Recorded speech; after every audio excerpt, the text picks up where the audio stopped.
बचपन में तितलियों के पीछे आप भी खूब दौड़े होंगे। कल्पना कीजिए अगर तितलियां ही न रही तो क्या होगा। तितलियों की आबादी को बेहतर पर्यावरणीय दशाओं के संकेतक के तौर पर जाना जाता है। परागण, खाद्य श्रृंखला और पारिस्थितिक तंत्र में भी तितलियों की भूमिका महत्वपूर्ण होती है। लेकिन आज प्रदूषण, कीटनाशकों के उपयोग, जंगलों की कटाई और जलवायु परिवर्तन की मार पड़ने से तितलियों की आबादी पर संकट मंडराने लगा है। मध्य प्रदेश के शहडोल जिले में कुछ युवा तितलियों को बचाने, उनके रहवास को संरक्षित करने का प्रयास कर रहे हैं।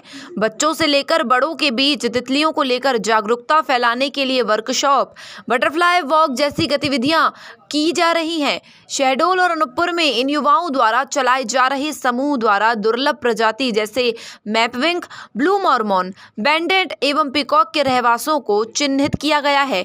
शहर में ही एक जगह को चिन्हित किया गया जहां 65 से ज्यादा तितलियों की प्रजाति रहती है। इन जगहों पर बच्चों को लाकर तितलियों के संपूर्ण जीवन चक्र को समझाया जाता है। बच्चे भी जीवंत रूप में इन तितलियों को लेकर रोमांचित हो रहे हैं। तितलियों के यहाँ पाए जाने का मुख्य कारण है कि उनके हिसाब से यहाँ का इकोसिस्टम डेवलप किया हुआ है। कुछ तो नैसर्गिक रूप से पहले से ही मौजूद था और कुछ हमने यहाँ विकसित किया। तितलियों के लिए जो सबसे महत्वपूर्ण चीज़ें हैं, जिन पेड़ों पर वो अंडे दे सके, यानी कि उनके जो होस्ट प्लांट होते हैं उन्हें बचाए रखना जरूरी होता है।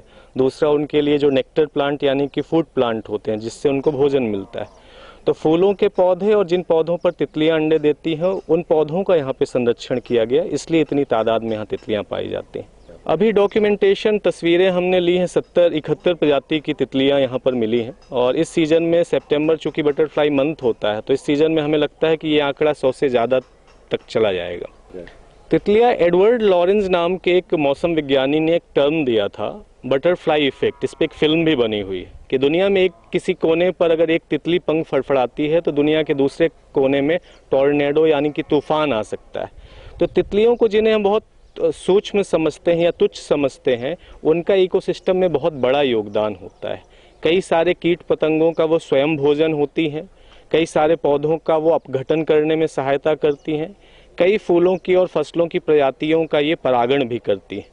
तो तितलियों का पाया जाना किसी भी इकोसिस्टम के बारे में हमारी बारीक समझ को दिखाता है। हम प्रकृति के संरक्षण के प्रति जागरूक होते हैं, उसका मनोवैज्ञानिक असर भी होता है। महज तितलियों को उड़ते रहने देखने से, उनका पीछा करने से बच्चों में एक सकारात्मक एनर्जी विकसित होती है और प्रकृति के प्रति वो थोड़ा ज़्यादा संवेदनशील होते हैं। उनकी ऑब्जर्वेशन जो क्षमता होती है वो भी बढ़ती है तितलियों के साथ रहने से। सर, हमें तितलियों के बारे में उतनी इन्फॉर्मेशन स्कूल में नहीं थी। फिर हम गार्डन में गए तो हमने बहुत सारी तितलियों को देखा।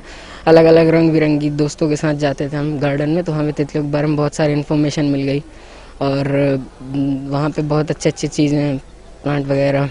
यस सर, हमेशा जाते रहते हैं हम अपने दोस्तों के साथ।